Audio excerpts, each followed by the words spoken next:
Hello dear students, welcome to my channel once again. Exam बिल्कुल आपके सिर पर आ चुके हैं। कैसी चल रही है आपकी तैयारी?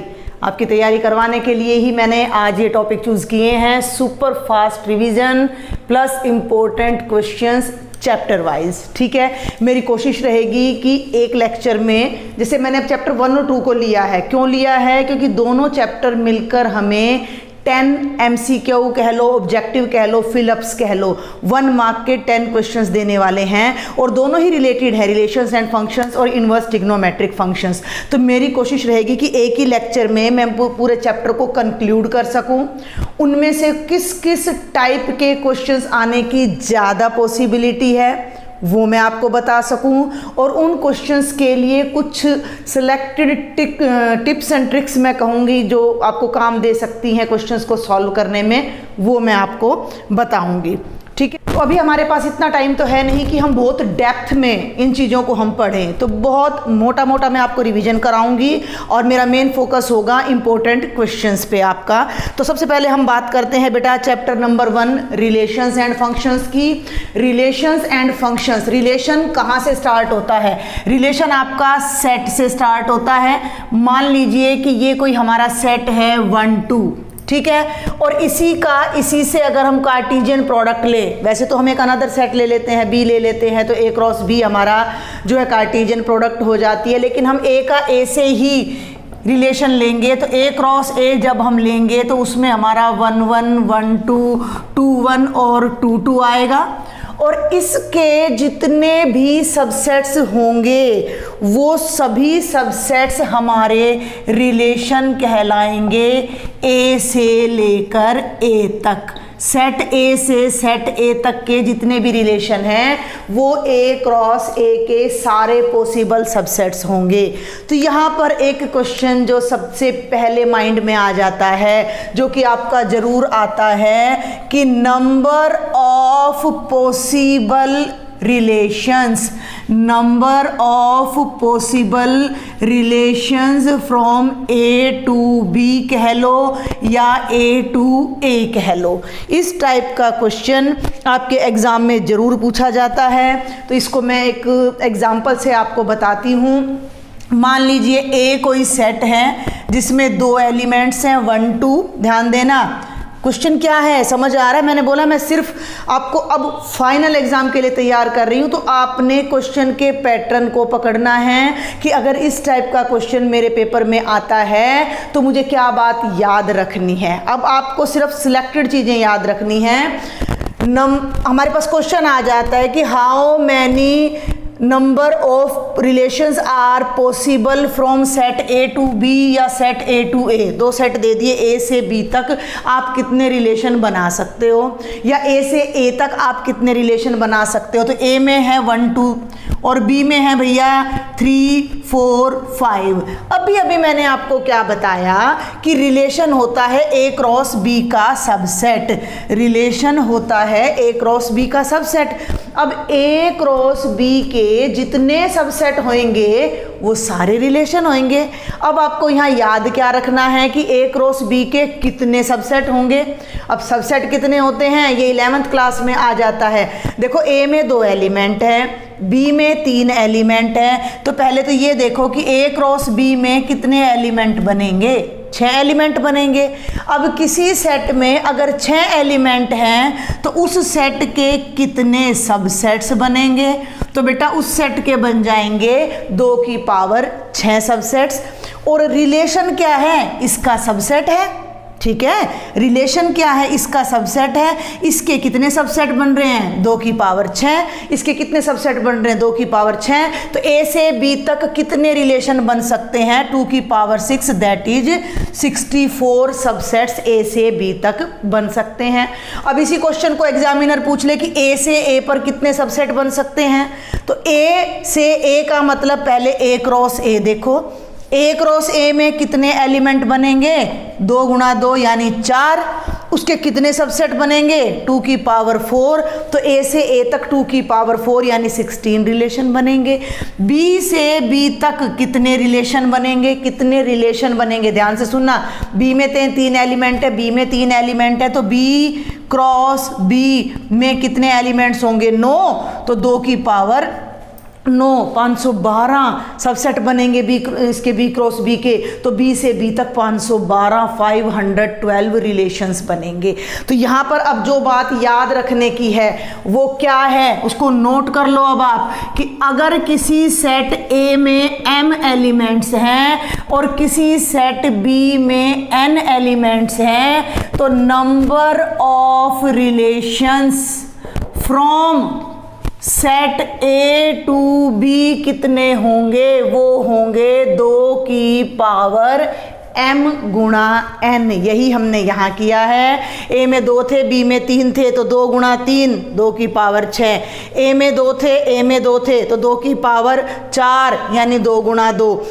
b में 3 थे, b में 3 थे, तो 3 गुणा 3 9, तो 2 की पावर 9। तो एक क्वेश्चन आपका रिलेशंस एंड फंक्शंस का यहाँ से तैयार होता है कि किसी सेट a से दूसरे सेट b तक, या a से a तक, या b से b तक कितने रिलेशंस पॉसिबल हैं। तो दोनों में जितने एलिमेंट्स हैं उनकी संख्या को गुणा करके 2 की पावर पे लगा दो, तो नंबर ऑफ रिलेशंस आ जाएगा। क्लियर है। एक यहाँ अब एक दिक्कत और आ जाती है, कहीं मैं कुछ बच्चों के लिए बताना चाहूँगी इस क्वेश्चन को, कि नंबर ऑफ इक्विवेलेंस रिलेशन पूछ लेते हैं, नंबर ऑफ इक्विवेलेंस रिलेशन पूछ लेते हैं। तो उसके लिए ना कोई फिक्स फॉर्मूला हमारा है नहीं, इक्विवेलेंस रिलेशन के लिए कोई फिक्स फॉर्मूला नहीं है, लेकिन उसके लिए एक छोटी सी ट्रिक है। आपसे पूछ लिया जाए कि ए से बी तक, ए से ए तक कितने number of possible equivalence relation है सेम सेट पर मैं बता रही हूँ। तो जैसे ए में 2 एलिमेंट्स है, तो आपने एक छोटा सा ना बेल्स फॉर्मूला होता है, बेल्स फॉर्मूला, वैसे तो आपके सिलेबस में है नहीं, मैं जल्दी से बता देती हूँ, कुछ बच्चे जो पकड़ पाए वो देख लेना। देखिए क्या है बेल्स फॉर्मूला, कि हमने यहाँ पर नंबर ऑफ एलिमेंट्स लिख लिए, सेट में एक एलिमेंट है तो एक ही इक्विवेलेंस रिलेशन बनेगा, एक पेयर है, ठीक है। 2 हैं हमारे पास, तो हम इसको तो यूं का यूं उतारेंगे और इसके आगे इन दोनों का जोड़ लिख देंगे यहाँ पर, ठीक है। 2 आ गया। आगे बढ़ती हूँ अब मैं। अब हम क्या करने जा रहे हैं, इन दोनों को यहाँ पर जोड़ने जा रहे हैं, 1 और 1 2, ठीक है।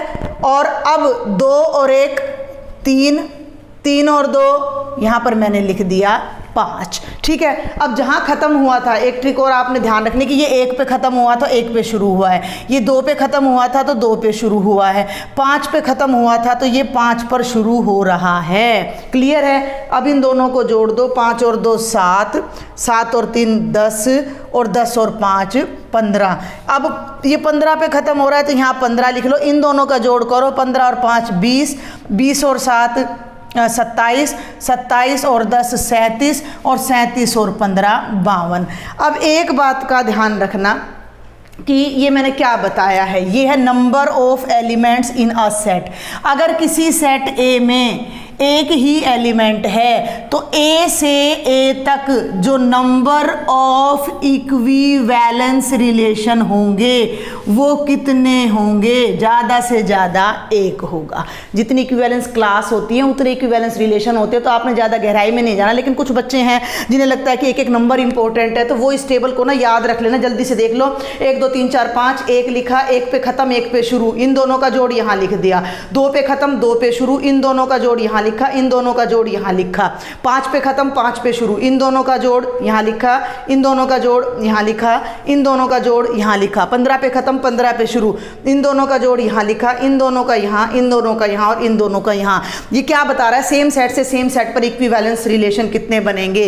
अगर किसी सेट में 2 एलिमेंट है, ध्यान देना मेरी बात पर, अगर किसी सेट में 2 एलिमेंट है तो मैक्सिमम इक्विवेलेंस रिलेशन उस पर कितने बनेंगे, 2 बनेंगे।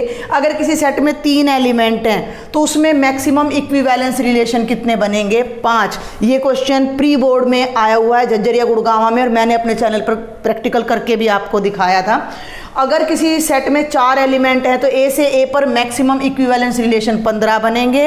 अगर किसी सेट में 5 एलिमेंट है तो मैक्सिमम इक्विवेलेंस रिलेशन 52 बनेंगे। तो आप यहाँ क्या करो, इससे ज़्यादा नहीं आएगा, इससे ज़्यादा नहीं आएगा। आप यहाँ तक की याद कर लो। आप एक रट्टा भी लगा सकते हो, क्रैमिंग, देखो मैं खुद कह रही हूँ, आप क्रैमिंग कर सकते हो कि आपको सेट में एक एलिमेंट दे दिया, आपको कह दिया कि A = 1 2, ये कह दिया, और ये पूछ लिया कि A to A कितने इक्विवेलेंस रिलेशन है। तो आप इस टेबल को याद रखो, 2 एलिमेंट है तो 2 रिलेशन है, 3 है तो 5 मैक्सिमम रिलेशन है, 4 है तो 15 मैक्सिमम रिलेशन है, और 5 है तो 52। आप इनको याद रख लो, आप इनको याद रख लो। 1 का रिलेशन 1 से, 2 का 2 से, 3 का 5 से, 4 का 15 से, और 5 का 52 से। इससे ज़्यादा कोई नहीं पूछेगा। तो यहाँ आपका एक क्वेश्चन और तैयार हो जाएगा कि एक सेट का खुद से खुद तक कितने इक्विवेलेंस रिलेशन पॉसिबल हैं। ठीक है, अब आ जाता है टाइप्स ऑफ रिलेशन। वैसे तो 5 है यहाँ पर, एम्पिटी, यूनिवर्सल। एम्पिटी और यूनिवर्सल की कोई ज़रूरत नहीं है। जो रिलेशन में कोई एलिमेंट ना हो एम्पिटी रिलेशन, और जिस रिलेशन में पूरा का आपका ऑर्डर्ड पेयर कार्टेशियन प्रोडक्ट आ जाए वो यूनिवर्सल रिलेशन, वो ट्रिवियल रिलेशन कहलाते हैं। आपके जो क्वेश्चन से रिलेटेड है वो 3 ही तरह के रिलेशन है। नंबर 1 रिफ्लेक्सिव, ठीक है भाई, नंबर 2 सिमेट्रिक, नंबर 3 ट्रांजिटिव। और जो रिलेशन इन तीनों कंडीशंस को पूरा करता है वो हमारा कहलाता है इक्विवेलेंस, VALENCE, इक्विवेलेंस रिलेशन। समझ में आ रही मेरी बात? अब इसके लिए आपको कोई ज़्यादा बड़े बड़े क्वेश्चन नहीं आएंगे, ये आपका प्लस पॉइंट है, केवल 1 मार्क का आपका क्वेश्चन आएगा। तो आप एक छोटा सा एग्जाम्पल समझें कि A के अंदर 3 एलिमेंट्स हैं 1 2 3, और आपको एक रिलेशन दे दिया R। ठीक है भाई, ध्यान देना, 1 1, बल्कि इसमें क्वेश्चन ही है, मैं वही ले लेती हूँ, 1 1 2 2, चलो मैं अपनी तरफ से लेती हूँ 2 1 3 3 और 3 2। इसको अब हमने चेक करना है whether it is reflexive, symmetric and transitive. Options आ जाते हैं, आपने कुछ नहीं करना, आपने सबसे पहले रिफ्लेक्सिव को समझना है। रिफ्लेक्सिव, रिफ्लेक्शन, खुद को दिखाना। खुद को दिखाने का मतलब खुद का खुद से रिलेशन, यानी सेट में जितने एलिमेंट्स हैं हर एक का अपने आप से रिलेशन। रिलेशन का मतलब हर एक का अपने आप से पेयर।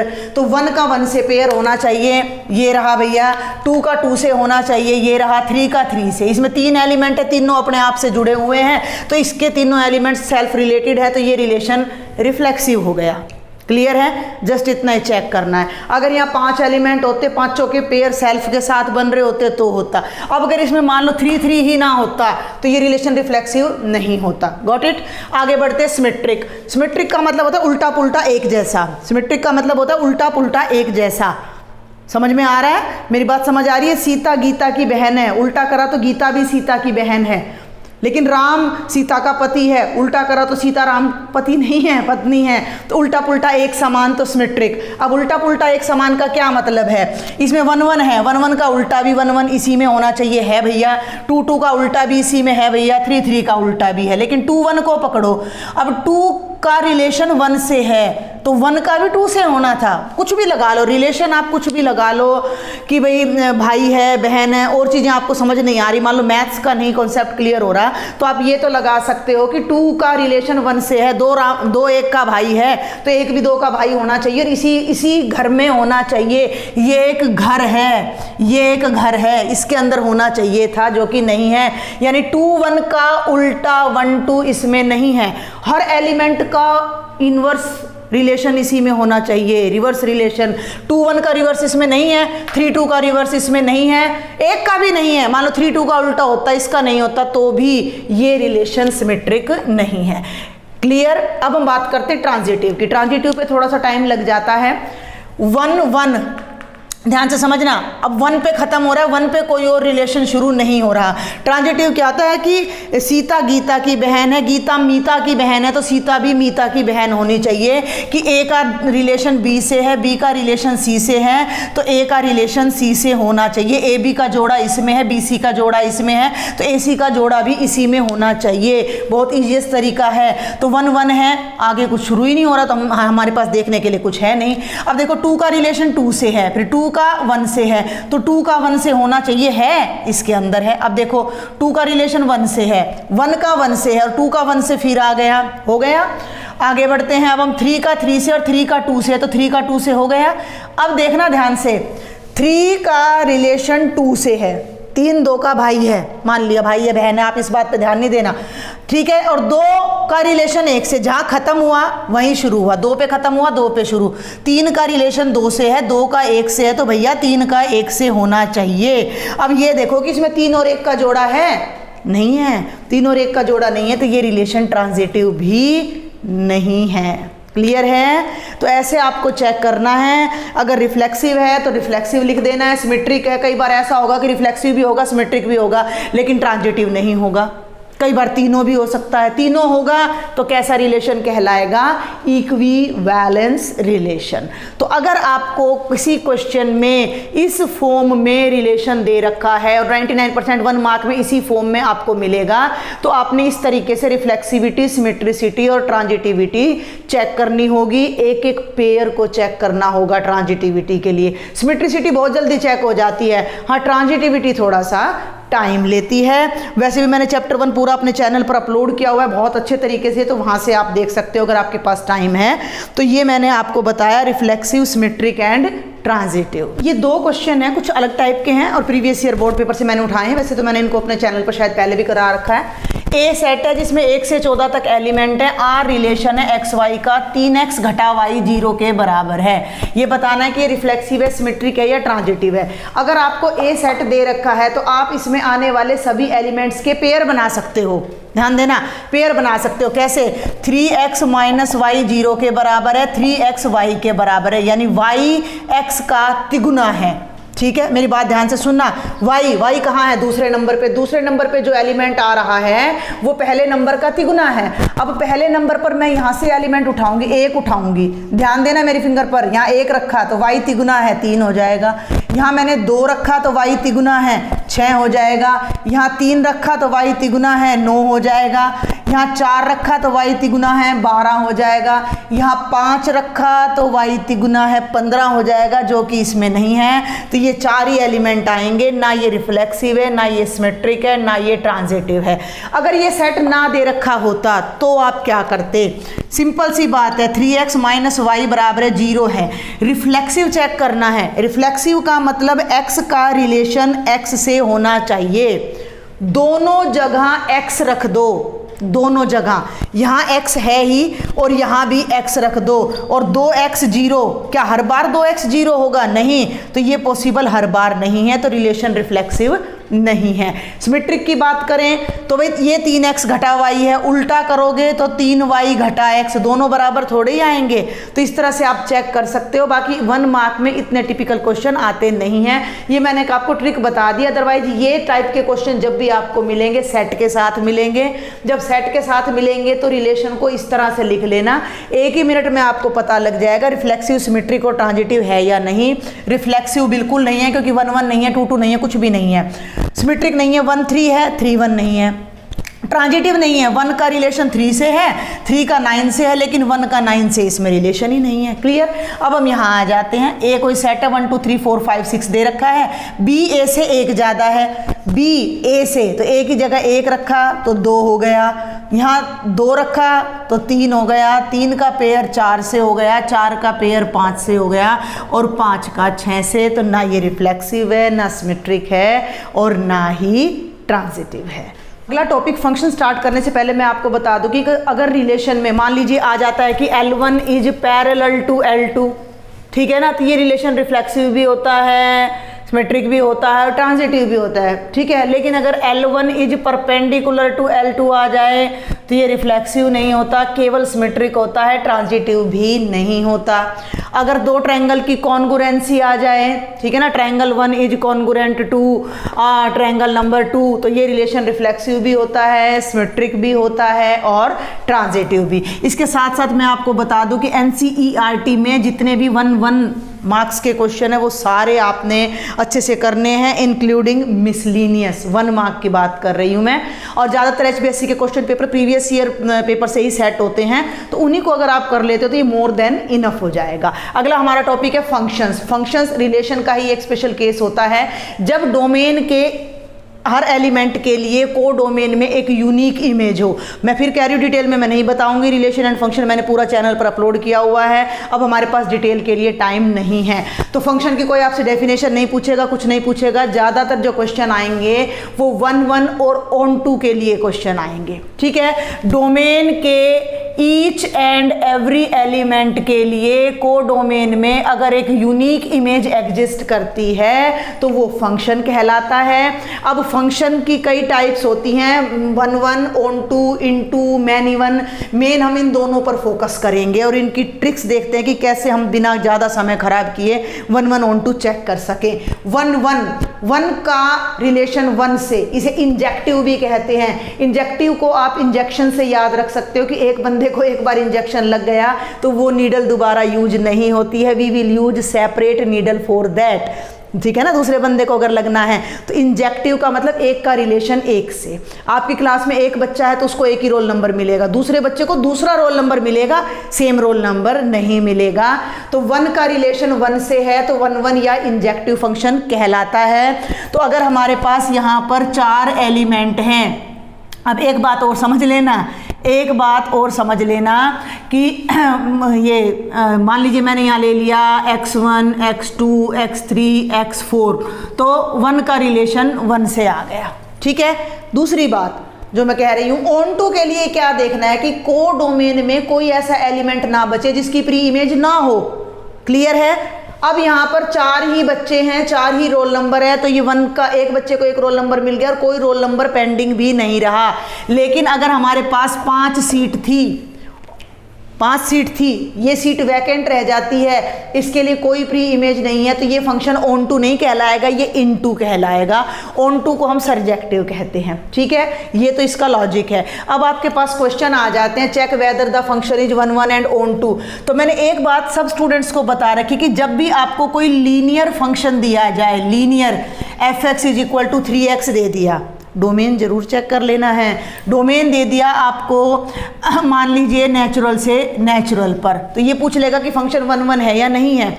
1-1 है या नहीं है, ये 100% 1-1 है। लीनियर फंक्शन हर डोमेन में 1-1 होता है। लीनियर से लाइन बनती है तो एक एलिमेंट की एक ही इमेज आएगी उसके अंदर, तो ये 1-1 होगा। बाकी इसका तरीका क्या होता है कि हम ले लेते हैं fx1 = fx2, x1 की इमेज है 3x1, x2 की इमेज है 3x2, तो x1 x2 के बराबर आ गया। इमेजेज इक्वल लेकर चले थे, प्री इमेजेज इक्वल आ गई, तो फंक्शन हमारा 1-1 हो गया। लेकिन मैं आपको डायरेक्ट बता दूं कि जब भी कोई इस तरह का फंक्शन, केवल 3x नहीं, आपको दे दिया 3x + 7 दे दिया, आपको दे दिया 5/7x - 9 दे दिया, लीनियर जिसमें पावर 1 है, वो फंक्शन 1-1 तो 100% होगा। क्लियर है, मेरी बात समझ आ रही है। अब हम बात करते हैं, मान लो ये फंक्शन दे दिया, 1-1 की ही बात कर रही हूँ अभी मैं, x² की, fx = x² दे दिया, 1-1 है या नहीं, डोमेन पे डिपेंड करता है। डोमेन पे ये देखो, यहीं बताऊं क्या, डोमेन नेचुरल नंबर है, डोमेन नेचुरल नंबर है, तो 1 2 3 4 5 1 2, एक नेचुरल नंबर की एक ही इमेज आएगी। 1 का स्क्वायर 1 आएगा, 2 का 4 आएगा, 3 का 9 आएगा, 4 का 16, तो ये फंक्शन 1-1 होगा, ये फंक्शन 1-1 होगा। लेकिन अगर यही डोमेन आपका इंटीजर बन जाए, इंटीजर बन जाए, तो -1 की इमेज भी 1 आएगी, बेटा जी 1 की इमेज भी 1 आएगी, तो ये फंक्शन 1-1 नहीं होगा। तो वहाँ थोड़ा सा अब आपको दिमाग लगाना पड़ेगा कि x² है, x की पावर 4 है, x की पावर 6 है, इनको याद कर लो थोड़ा सा। भाई लीनियर फंक्शन है, हर जगह 1-1 है, लीनियर फंक्शन है वो हर जगह 1-1 है। लेकिन जब हम इवन पावर की बात करते हैं, जब हम बात करते हैं x² की या x की पावर 4 की या x की पावर 6 की, तो ये 1-1 होते हैं only for natural to natural. ये रियल में और इंटीजर्स में कभी भी 1-1 नहीं होते। क्यों नहीं होते? क्योंकि डबल इमेज आएगी, -1 का स्क्वायर भी 1 होगा और +1 का स्क्वायर भी 1 होगा, -1 की पावर 4 भी 1 होगी, 2 ले लो, -2 की पावर 4 16 होगी, 2 की पावर 4 भी 16 होगी, यानी दो एलिमेंट्स की एक इमेज आएगी, 2 बच्चों को एक सिंगल रोल नंबर मिल जाएगा, तो 1-1 नहीं होगा। तो ये आपने ध्यान रखना है कि this type type of functions are 1 only for natural numbers. ये मैं आपको प्रीवियस ईयर या क्वेश्चन बैंक उन पर बेस्ड, ये एनसीईआरटी में जो क्वेश्चन है उन पर बेस्ड मैं आपको बता रही हूँ। जिस टाइप के क्वेश्चंस मैक्सिमम हमारे अब तक आए हैं इसी टाइप के आते हैं 1 मार्क में कि एक्स स्क्वायर दे दिया या 3x + 5 दे दिया, तो लीनियर देते हैं या स्क्वायर या पावर 4 क्यूब तक ऐसा देते हैं, तो ये कभी भी 1 नहीं होगा। अब हम बात करते हैं क्यूब की, अब हम बात करते हैं क्यूब की, एक्स क्यूब की बात कर लें या एक्स की पावर 5 की बात कर लें, तो ये भी बेटा जी केवल नेचुरल होता है 1 नहीं नहीं नहीं नहीं सब पे होता है, ठीक है ठीक है, ये 1 होता है। देखो अब मेरी बात सुनो, ये सब पे 1 होता है, 1 for all real numbers, 1 for all real numbers. क्यों? क्योंकि देखो 1 का क्यूब करोगे तो 1 आएगा और -1 का क्यूब करोगे तो -1, अलग अलग क्यूब आएंगे, तो ये सब के लिए हमारा 1 होता है, ओड पावर है। तो क्लियर है, मेरी बात समझ आ गई। जब मैं लीनियर फंक्शन की बात करती हूँ सबके लिए 1 है, जब मैं इवन पावर्स की बात करती हूँ तो ये केवल नेचुरल पे 1 है, और जब मैं इसके साथ मैंने कोई कांस्टेंट ऐड नहीं किया, कोई और फंक्शन ऐड नहीं किया, मैं सिंगल पावर की बात कर रही हूँ, इसके साथ 2 लग जाए, 3 लग जाए, 4 लग जाए, दैट डजंट मैटर, पर प्लस माइनस में मैंने कुछ नहीं लिखा, प्लस माइनस में मैंने कुछ नहीं लिखा, सिंगल इन्हीं फंक्शंस की बात कर रही हूँ, तो ये हर रियल नंबर पे हमारे फंक्शन क्या हो जाते हैं, 1 हो जाते हैं। तो ये कुछ सिलेक्टेड मैंने 1 के लिए बताए हैं, आपके एनसीईआरटी में भी इसी टाइप के हैं, एक्स की पावर 4 है, 3x है, एक्स स्क्वायर भी दे रखा था कईयों ने प्री बोर्ड में, तो ये सब मैंने आपको यहाँ बताया है। अब इन्हीं को हम ON2 के लिए भी साथ साथ डिस्कस कर लेते हैं। जब मैं लीनियर की बात करती हूँ, जब मैं लीनियर की बात करती हूँ fx = 3x कह लो या 3x + 5 कह लो, तो ये हमेशा ON2 होता है रियल में, नेचुरल में नहीं। नेचुरल में क्यों नहीं होता ये भी समझ लो। नेचुरल में मान लो इसको हटा दो थोड़ी देर के लिए, ये नेचुरल है, ये नेचुरल है, जल्दी से देखना 1 2 3 4 5, 1 2 3 4 5, एक की इमेज उसका तिगुना यानी 3, 2 की इमेज उसका तिगुना यानी कि 6, ठीक है।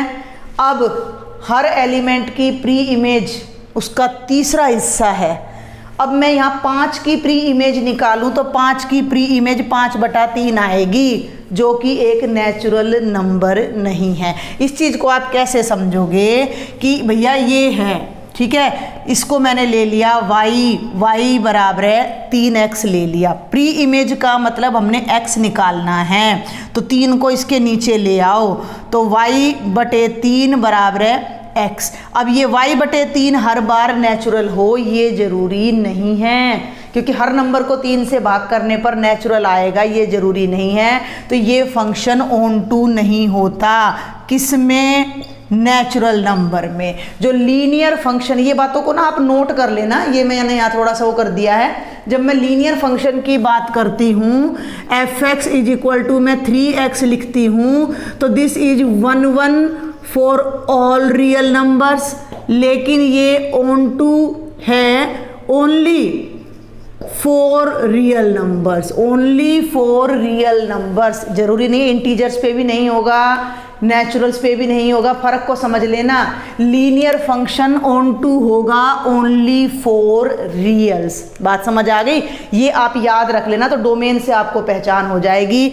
अब हम बात करते हैं स्क्वायर की, 4 की और 6 की। तो जो स्क्वायर है, मान लो fx = x² है, ठीक है, तो जब नेचुरल की बात करते तो नेचुरल में भी ये ON2 हमारा नहीं होगा, क्योंकि देखो ना 1 का स्क्वायर 1 है, 2 का स्क्वायर 4 है, तो प्री इमेज क्या होगी उसका √। एक सिंपल सा एग्जांपल ले लो कि मैंने क्या बताया था ON2 के लिए कि इसको y मान लो, y हो गया x²। ON2 के लिए आपने x का मान निकालना होता है, ठीक है, x का मान निकालना है तो यहाँ ले लो दोनों तरफ √, ठीक है। तो ये तो आ गया +-y बराबर है x, माइनस को चलो भूल भी जाओ, तो ये y जरूरी नहीं है कि नेचुरल हो, कि हर नंबर का जो √, है √y आएगा, हर नंबर का जो √, है वो नेचुरल ही आए, तो फंक्शन ON2 नहीं है। समझ रहे हो ना मेरी बात को? भाई मैंने यहाँ लिख दिया, ये मैं लिख देती हूँ कि 15 बराबर है एक्स स्क्वेयर है, समझना मेरी बात को, दोनों तरफ ले लिया मैंने अंडर रूट, एक्स स्क्वेयर का अंडर रूट कट गया, एक्स आ गया अंडर रूट 15 जो कि नेचुरल नंबर नहीं है, तो 15 की प्री इमेज इसमें एग्जिस्ट नहीं कर रही, तो फंक्शन ऑन टू नहीं है। तो आपने यहाँ पर क्या देखना कि नेचुरल के लिए, इंटीजर्स के लिए और इनके लिए ऑन टू नहीं है, और केवल रियल के लिए भी ये ऑन टू नहीं है, तो ये नेवर ऑन टू फंक्शन हमारे यहाँ पर आ जाते हैं। देखो वैसे तो इन क्वेश्चंस को ना हम ऐसे टेबल बना के भी चेक कर सकते हैं, लेकिन टेबल में ना करेक्शन की होप इतनी ज़्यादा होती नहीं है। अगर मैं इसी की टेबल आपको बना के दिखाऊं रियल नंबर के लिए, मान लो मैं 5 कई बार ऐसा होता है कि जो रियल हम ले रहे हैं उसके लिए 1 1 ऑन 2 आ जाए, बाकी के लिए ना आए, ठीक है ना। तो 1 2 3 और ये मैंने ले लिया 0 -1 -2 -3 -4 1 2 3 4, एक्स स्क्वेयर ले रही हूँ मैं, 1 का स्क्वेयर 1 और -1 का भी 1, 0 का हो गया 0, 2 का स्क्वेयर 4, 3 का स्क्वेयर 9 -3 का 9। अब ध्यान से देखना ये बीच में कितने एलिमेंट्स रह गए जिनकी कोई प्री इमेज नहीं है, जिनकी यहाँ पर अब आपको ये दिख रहा होगा इनकी कोई प्री इमेज नहीं है। 2 का अंडर रूट यहाँ मिलेगा, 3 का अंडर रूट हमें यहाँ मिलेगा, हाँ -1 का नहीं मिलेगा, -2 का अंडर रूट यहाँ नहीं मिलेगा, -3 का नहीं मिलेगा क्योंकि वो आयोटा में होता है, वो रियल नंबर नहीं होता। तो थोड़ा सा आपको यहाँ पर अंडरस्टैंडिंग करनी पड़ेगी। तो इट्स बेटर कि आप याद कर लो कि लीनियर कहाँ पर 1 1 ऑन 2 हैं। थोड़ा सा जिनको समझ आ रहा है उनके लिए द बेस्ट है, मैं उन स्टूडेंट्स की बात कर रही हूँ जिनको थोड़ा कम समझ आ रहा है ये चैप्टर, तो वो थोड़ा सा याद करके जा सकते हैं। तो ये स्क्वेयर वाले फंक्शन, 4 वाले फंक्शन, 6 वाले फंक्शन कभी भी ऑन टू नहीं होते हैं और केवल नेचुरल पे 1 1 होते हैं। और बात करते हैं क्यूब वाले की, तो सभी रियल नंबर्स के लिए ये 1 1 होते हैं। और अब हम बात करते हैं ऑन टू की, तो ऑन टू ये हमेशा नहीं होते हैं। नेचुरल पे तो ऑन टू होते ही नहीं हैं, इंटीजर्स पे भी ऑन टू नहीं होते हैं, हाँ रियल्स में ये ऑन टू हमारे आ जाते हैं, ठीक है, रियल्स में हमारे ऑन टू आ जाते हैं। तो ये मैंने थोड़ा सा आपको 1 1 एंड ऑन टू बताने की कोशिश की है। फिर भी अगर कोई डाउट रहता है तो आप मुझे कमेंट बॉक्स में लिखो, मेरा व्हाट्सअप ग्रुप है उस पर ज्वाइन करो, बहुत बच्चों ने ज्वाइन किया हुआ है और वो वहाँ पर अपनी प्रॉब्लम शेयर कर रहे हैं। और अगर मेरा लेक्चर पसंद आ रहा है तो सब्सक्राइब का बटन दबाना बिल्कुल भी नहीं भूलेंगे। मैनी 1 है, ये बीच में रह गया। मैनी 1 का मतलब है कई एलिमेंट्स की एक इमेज आए, जैसे -1 की 1 आ रही है, 1 की 1 आ रही है, 2 बच्चों को सेम रोल नंबर मिल रहा है, तो ये मैनी 1 हो जाता है। और जो फंक्शन ऑन टू नहीं होते वो इनटू फंक्शन कहलाते हैं, ठीक है। अब एक बड़ा इंपॉर्टेंट कॉन्सेप्ट आ जाता है फंक्शन में, इनवर्स ऑफ ए फंक्शन। तो सबसे पहले तो मैं बता दूं कि जो फंक्शन बाइजेक्टिव होता है, बाइजेक्टिव शब्द अभी तक यूज नहीं किया है मैंने, बाइजेक्टिव का मतलब फंक्शन 1 1 भी होना चाहिए और ऑन टू भी, इंजेक्टिव भी सरजेक्टिव भी। बाई माने 2, वही फंक्शन क्या होगा, वही फंक्शन होगा इन्वर्टिबल, उसका इनवर्स एग्जिस्ट करेगा। अब हम फिर मैं कह रही हूँ डेप्थ में नहीं जाएंगे, मैं आपको सिर्फ ट्रिक बताऊंगी इनवर्स निकालने की। मान लीजिए f एक फंक्शन है r से r पर, given by fx is equal to 5 - 2x, और ये कहता है फाइंड f इनवर्स x। क्या करिएगा आप इस क्वेश्चन के लिए? कुछ भी नहीं करना, बहुत आसान। जो अभी मैंने ऑन टू के लिए बताया कि इसको y मान लो, y बराबर है 5 - 2x हो गया, और x के लिए सॉल्व करो। x के लिए का मतलब x एक तरफ, बाकी सब दूसरी तरफ, ठीक है। तो x को मैं अभी सिंपल है, देखो ये इक्वेशन आपको सॉल्व करनी आनी चाहिए, तो इसको इधर ले आओ, 2x, 5 यहीं रहेगा, y उधर चला जाएगा। x की वैल्यू निकालनी है तो 2 भी हटा दो, तो x आ गया 5 - y/2, ये f इनवर्स y है, ठीक है। आपने ये बात ध्यान रखनी है कि अगर f(x) y होता है तो x हमारा f उधर चला गया। देखो जिनको डेप्थ नहीं पता या नहीं समझ पा रहे हैं तो f को उधर ले गए तो पावर नेगेटिव हो गई, ऐसा होता नहीं है टेक्निकली नहीं होता, मैं फिर फोकस करूंगी, इस बात पर जोर दूंगी। f उधर चला गया, माइनस का बन गया, सिर्फ आप इतना याद रखो फिलहाल के लिए। तो x हो गया f इनवर्स y, तो ये आपका इनवर्स फंक्शन आ गया 5 - y/2। अब अगर हम ऑप्शन की बात करें तो ऑप्शन में y कहीं नहीं है, ऑप्शन में ये 4 ऑप्शन है, एक है 5 - x/2, दूसरा है बुक थोड़ी बड़ी है भाई ये हमारे पास, तो मैं इसको पिक नहीं कर पाऊंगी, वैसे ही लिख रही हूँ 5 - 2x, तीसरा आ रहा है नन ऑफ दीज, और चौथा ऑप्शन हमारे पास आ रहा है 2x - 5। तो यहाँ y की जगह x रख दो, 5 माइनस एक्स बटा 2, ये रहा हमारा राइट आंसर। जिस भी क्वेश्चन का इन्वर्स मांगे, कई बार ना रेंज भी मांग लेता है, ये फंक्शन दे दिया और ये कह देता है कि ना इसकी रेंज निकालो, फंक्शन दे दिया और ये कह देता है कि इसकी रेंज निकालो, ठीक है। तो रेंज का मतलब y की वैल्यू, तो ये y की वैल्यू यहाँ पर आ जाती है, फिर इस पर ये रिस्ट्रिक्शंस हमने लगानी होती हैं कि ये क्या कंडीशन के लिए, तो ये तो हर रियल वैल्यू के लिए सेटिस्फाई हो रहा है, तो ये हमारा आ जाएगा। मैं बात करूंगी उन क्वेश्चंस की जो ज़्यादातर बोर्ड में आ रहे हैं। तो इन्वर्स का क्वेश्चन 100% आता है, इन्वर्स का आता है, 1 1 on 2 का आता है, रिफ्लेक्सिव सिमेट्रिक ट्रांजिटिव में से एक जरूर आएगा, कॉम्पोजिशन का आएगा, एक बाइनरी ऑपरेशन का जरूर आएगा, तो उन पर आपने फोकस करना है। तो जब भी ऐसा कोई फंक्शन आए, इन्वर्स पूछा जाए, तो इसको y मानो, x को एक तरफ रखो, x की जो वैल्यू आएगी वो आपका इन्वर्स होगा, उसमें y की जगह x लगा के आंसर में से टैली कर लेना।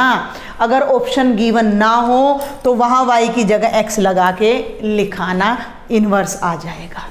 एक और बताती हूं इन्वर्स का question, fx is equal to 3x square plus 5 का इन्वर्स निकालो। y मान लिया, y is equal to 3x square plus 5, 5 को इधर ले आओ, y माइनस 5 बराबर है 3x स्क्वेयर, x सोल्व करना है तो 3 को उठा के यहाँ नीचे ले आओ, स्क्वेयर हटाना है तो दोनों साइड कर दो अंडर रूट, और ये आ जाएगा y माइनस 5/3 का अंडर रूट बराबर है x, जो कि हमारा इन्वर्स फंक्शन आ जाएगा, ठीक है। एक बात स्पेशल ध्यान रखनी है कि ये भी आ सकता है क्वेश्चन में कि कोई फंक्शन इन्वर्टिबल कब होता है, तो जब वो 1 1 और ऑन 2 होता है। नेक्स्ट टॉपिक आ जाता है कॉम्पोजिशंस ऑफ फंक्शंस। फिर मैं कह रही हूँ डेप्थ में नहीं जाऊंगी, कॉम्पोजिशन ऑफ फंक्शन का मतलब फंक्शन ऑफ फंक्शन, ठीक है, फंक्शन ऑफ फंक्शन। सीधा एक एग्जांपल ले लेते हैं, मान लीजिए fx एक फंक्शन है x स्क्वेयर, gx एक फंक्शन है 2x plus 1। Function of function दो तरह से होगा, हमें कॉम्पोजिशंस निकालनी होती हैं FOG और कभी कभी GOF, दोनों आपको आनी चाहिए। अगर आपसे इसमें FOG पूछ लें तो आप क्या करोगे, FOG के पीछे x लगाओगे, ध्यान देना, f की वैल्यू gx पर, तो f लगाया, o हटाकर g ऑफ x लगा दिया, o हटाकर ब्रैकेट लगाई, g ऑफ x कर दिया, f बाहर, gx की वैल्यू कितनी है 2x प्लस 1, gx की जगह उसकी वैल्यू रख दी 2x प्लस 1। ध्यान देना भाई, ये फंक्शन है एक्स स्क्वेयर है, इसकी वैल्यू 1 पे निकालनी है, 1 स्क्वेयर 2 पे निकालनी है, 2 स्क्वेयर 10 पे निकालनी है, 10 स्क्वेयर, तो इसकी वैल्यू 2x प्लस 1 पे निकालनी है, तो ये बन जाएगा 2x प्लस 1 का स्क्वेयर, ठीक है ना। कि इसके अंदर जहां x था वहां ये पूरी वैल्यू रख दो, तो ये बन जाएगा 2x प्लस 1 का होल स्क्वेयर, ठीक है। लेकिन अगर हमें करना है GOFX कॉम्पोजिशन, ठीक है, यानी g की वैल्यू fx पे निकालनी है, फंक्शन का फंक्शन, ठीक है, तो g बाहर ये हो जाएगा fx, ध्यान देना, g बाहर, fx की वैल्यू रख दो, कितनी है, ये कहाँ गई भाई, ये रही x स्क्वेयर, fx की वैल्यू रख दी बेटा x स्क्वेयर। अब g की वैल्यू x स्क्वेयर पे निकालनी है, ध्यान से समझना, g की वैल्यू x पे कितनी है 2x प्लस 1, तो 5 पे कितनी हो जाएगी 2 इंटू 5 प्लस 1, 10 पे कितनी हो जाएगी 2 इंटू 10 प्लस 1, z पे कितनी हो जाएगी 2z प्लस 1, तो x स्क्वेयर पे कितनी हो जाएगी, यहाँ x स्क्वेयर रखेंगे तो यहाँ भी x स्क्वेयर रखेंगे, तो ये बनेगा 2x स्क्वेयर प्लस 1, और ये दोनों आंसर बिल्कुल डिफरेंट हैं। तो ये तो मैंने आपको कंपोजिशन करके बताई है। यही कंपोजिशन कई बार न्यूमेरिकल आ जाती है।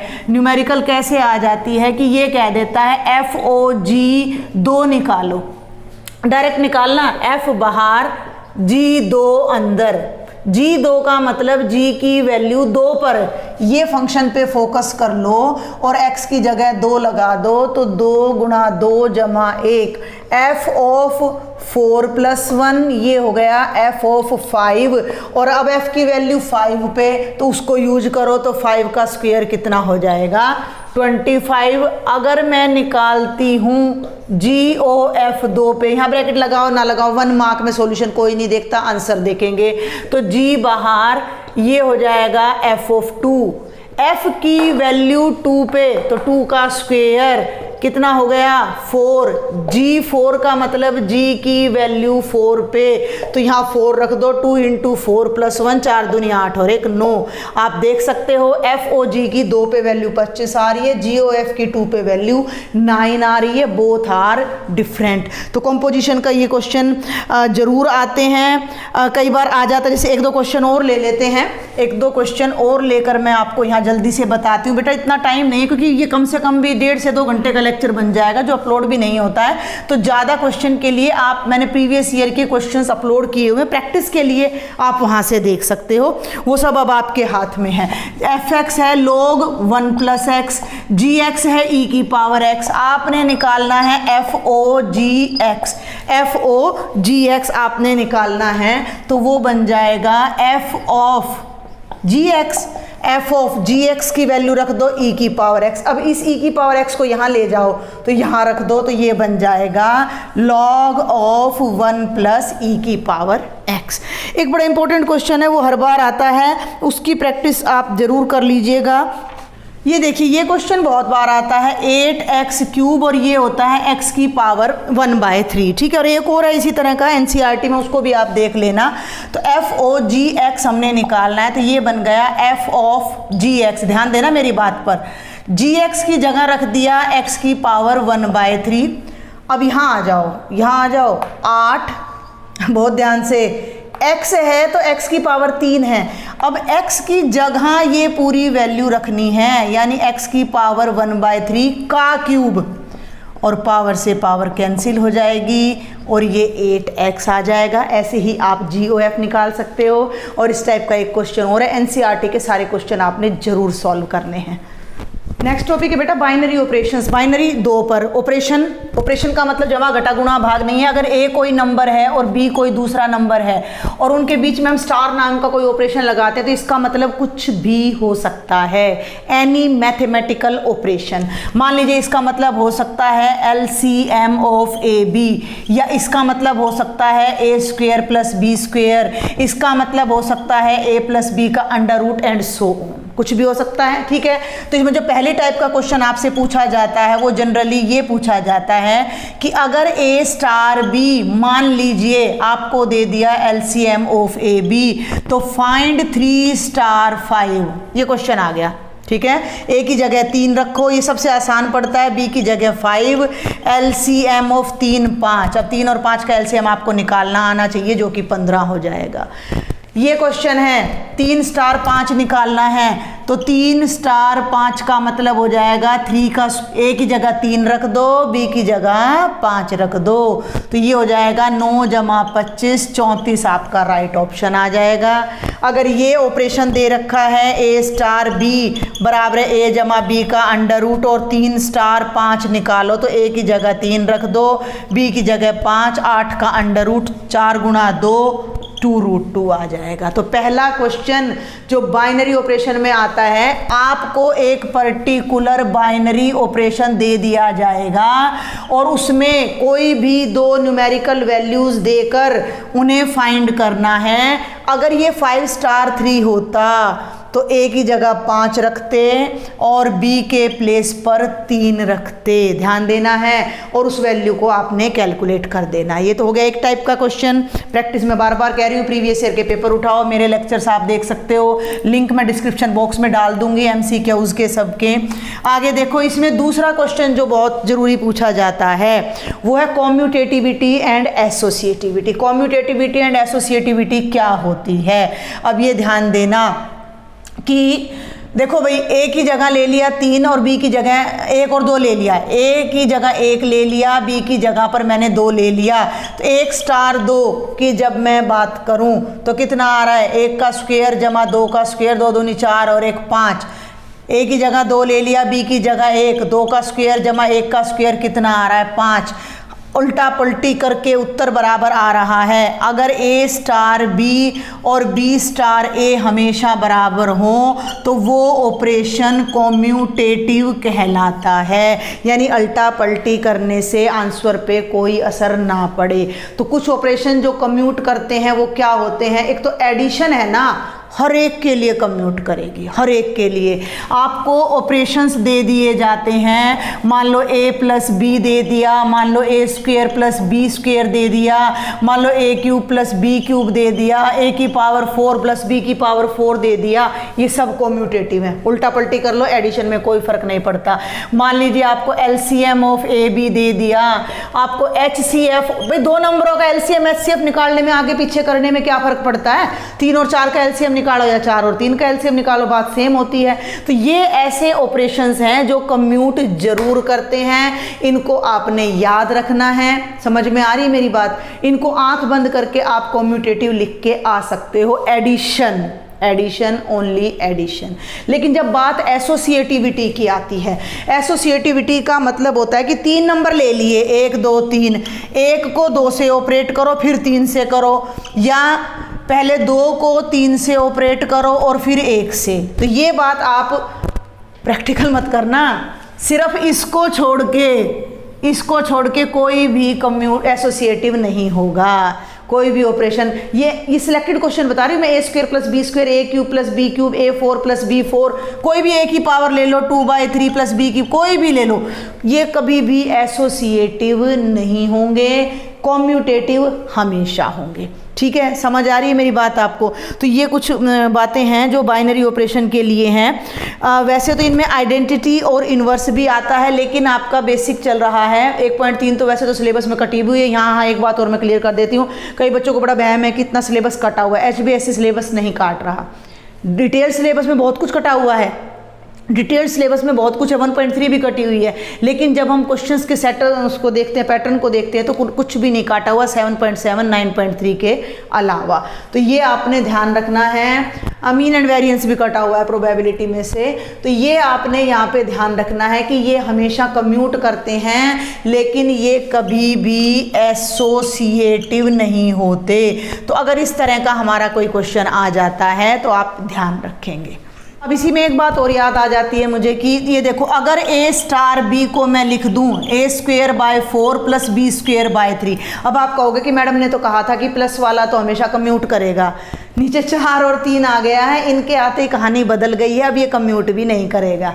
चाहो तो आप रख के देख लेना, 1 स्टार 2 करो, 1 का वर्ग 1/4, 2 का वर्ग 4/3, 12 LCM आएगा, 3 प्लस 16 ये आ गया 19/12, और आप 2 स्टार 1 कर लो तो 2 का स्क्वायर 4/4 1, और ये 1/3 और ये आएगा 4/3, दोनों आंसर इक्वल नहीं आ रहे हैं। तो इस तरह का पैटर्न आते ही कम्यूटेटिविटी तो होती नहीं और एसोसिएटिव बिल्कुल भी नहीं होगा।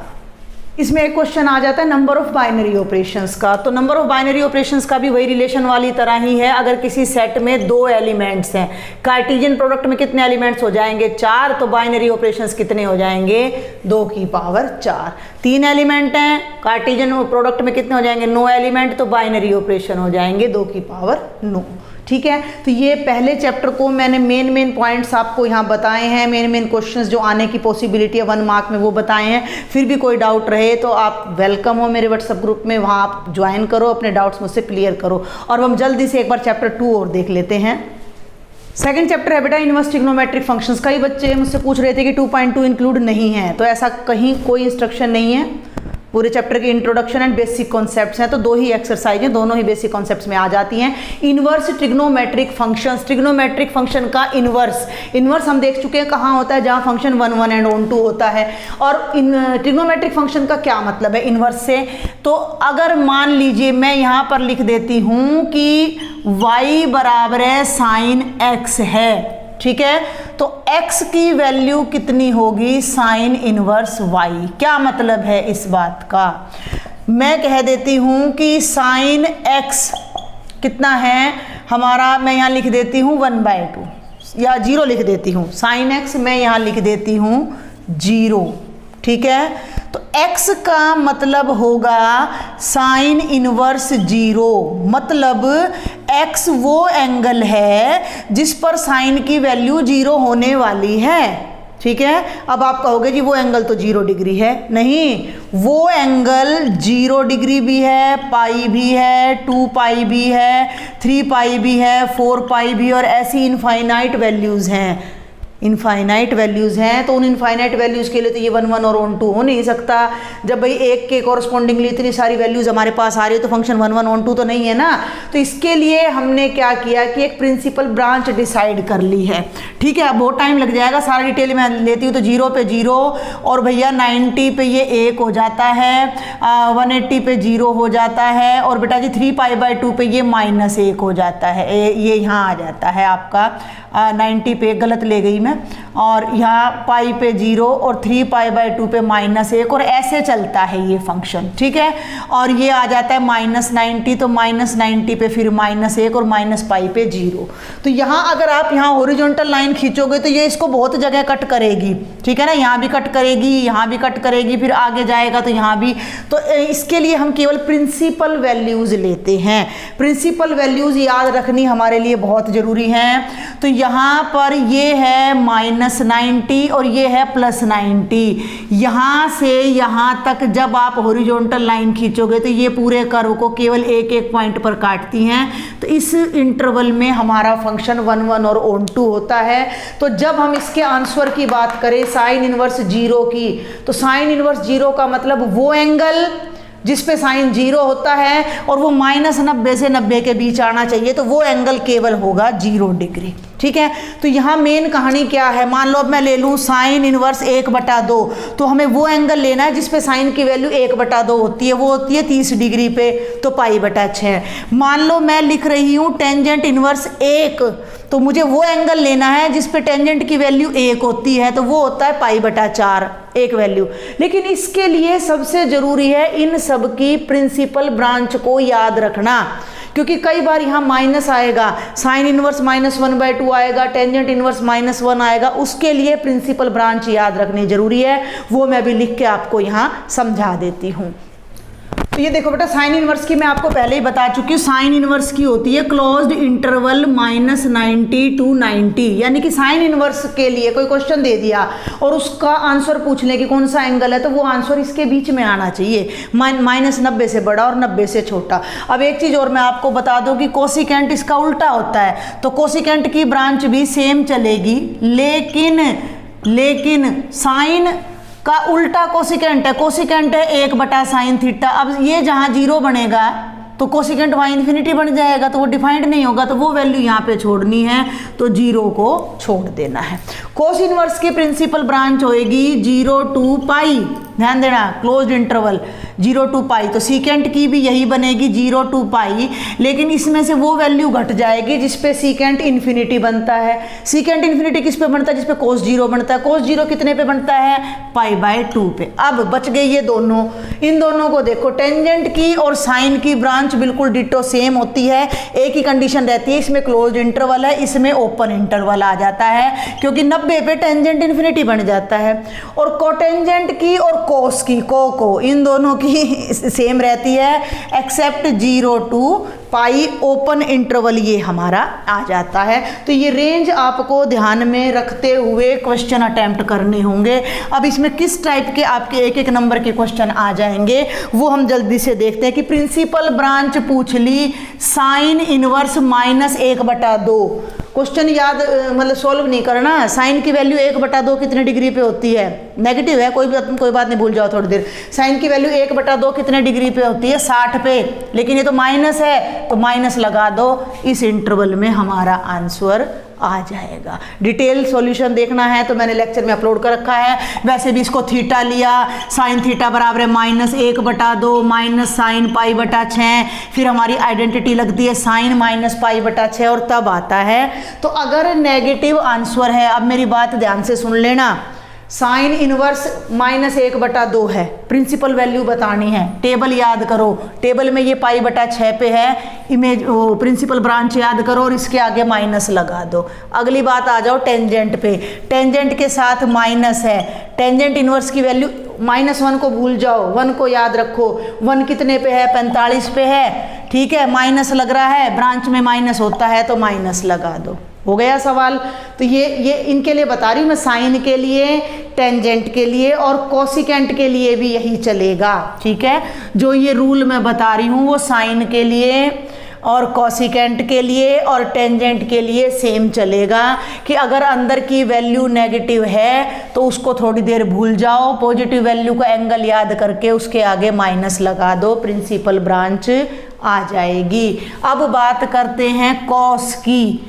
अगर कॉस इनवर्स 1/2 होता, अभी बताया था 60 डिग्री पे होता, π/3 आ जाएगा, लेकिन इसमें नहीं आएगा, इसमें नहीं आएगा। तो पहले इसको हम अपने तरीके से करते हैं। कोस थीटा हो गया -1/2, यानी कि माइनस कोस वैल्यू होती है 60 पे यानी π/3, और ये हो जाएगा पाई माइनस π/3। तो कोस ऑफ पाई माइनस π/3, तो ये हो जाएगा कोस ऑफ 2π/3। अब इसके लिए आप क्या ट्रिक याद करोगे कि कोस इनवर्स की वैल्यू है -1/2, +1/2 होता तो 60 डिग्री एंगल आ गया था, सवाल हो गया था, लेकिन -1/2 है, माइनस को भूल जाओ, एंगल कितना है π/3, इसको पाई में से घटा दो, आपका आंसर आ जाएगा। सेम रिजल्ट आपने कॉट के लिए लगाना है, सेम रिजल्ट आपने कॉट के लिए लगाना है, और सेम रिजल्ट आपने सीकेंट के लिए। मैं जल्दी से 2-3 क्वेश्चन आपको बता देती हूँ। टेंजेंट इनवर्स -√3 है, ठीक है भाई, मेरी बात ध्यान से सुनना। टेंजेंट की वैल्यू √3 कितने पे होती है? 60 पे। 60 का मतलब हो गया π/3, माइनस आगे लगा दो, प्रिंसिपल ब्रांच आ गई, हो गया सवाल, ठीक है। और इसमें दे रखा है कोसिकेंट इनवर्स, कोस इनवर्स -1/2 मैंने करवा दिया, टेंजेंट इनवर्स -1 मैंने करवा दिया है, और आपके एक एग्जाम्पल दे रखा है कोटेंजेंट इनवर्स -1/√3। कोटेंजेंट की वैल्यू 1/√3 याद नहीं है, टेंजेंट की याद है।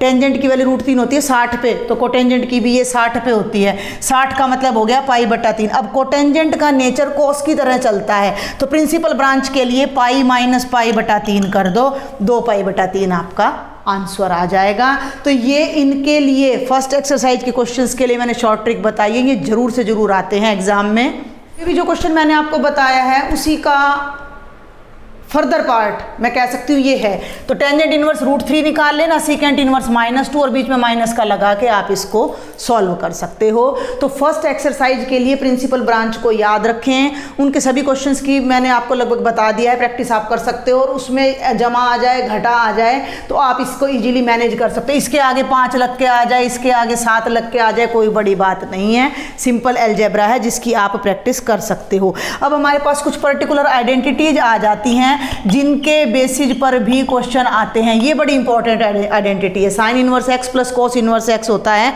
π/2। सेम रिजल्ट हमारा चलता है tangent inverse x plus cotangent inverse x पे π/2। अब इस पे बेस्ड क्वेश्चन आ जाता है, क्या आ जाता है कि sine inverse 1/2 plus cos inverse x π/2 है, तो x का मान निकालो।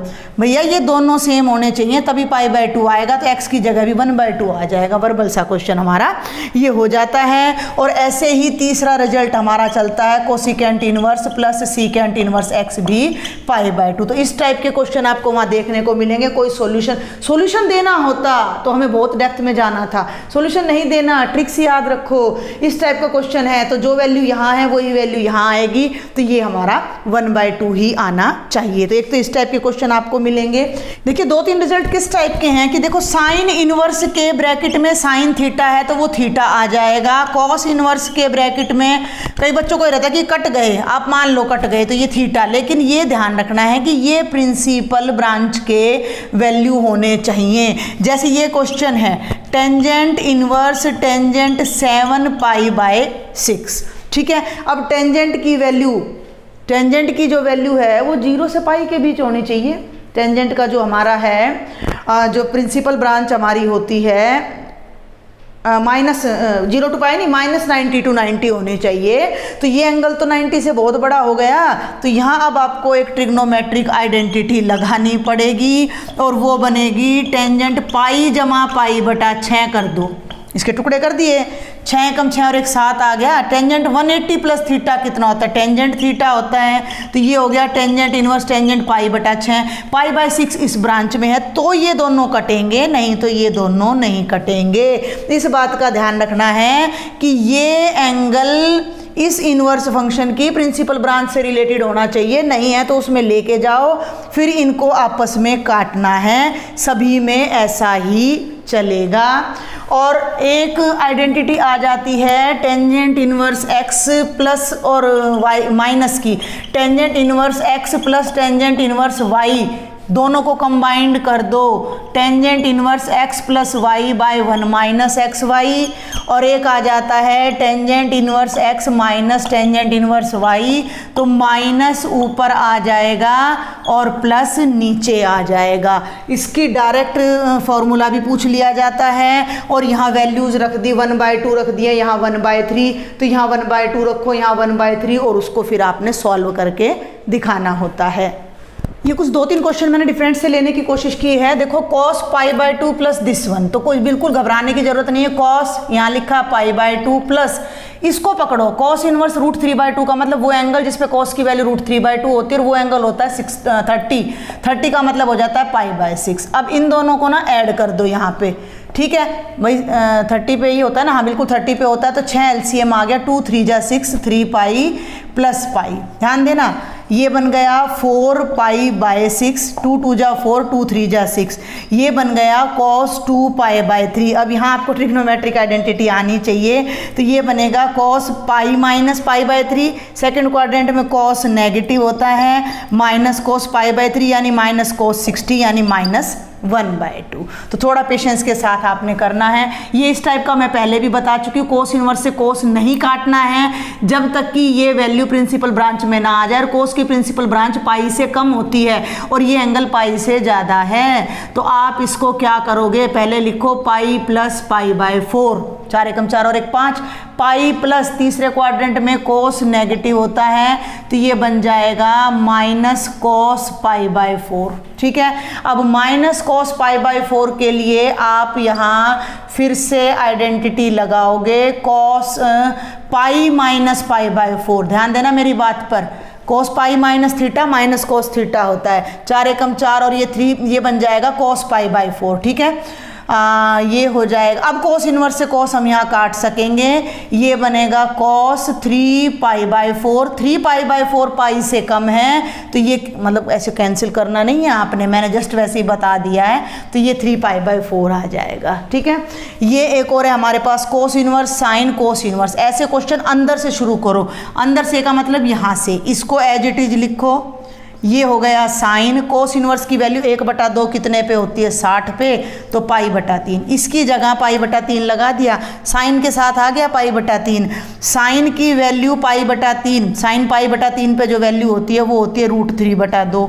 कोस की वैल्यू √3/2 कितने पे होती है, 30 पे होती है, तो ये आ जाएगा π/6। तो बेटा जी मैक्सिमम डिफरेंट टाइप के सब क्वेश्चन लेकर मैंने कवर करने की कोशिश की है। फिर भी कोई डाउट रह जाए, you are welcome in comment box on my WhatsApp group. और अगर ये लेक्चर आपको अच्छा लगा हो तो जल्दी से मुझे कमेंट बॉक्स में लिखें, ताकि जल्दी से मैं आपको अगले 3rd और 4th चैप्टर के लिए भी तैयारी करवा सकूँ। Share my lecture and don't forget to subscribe. Thank you.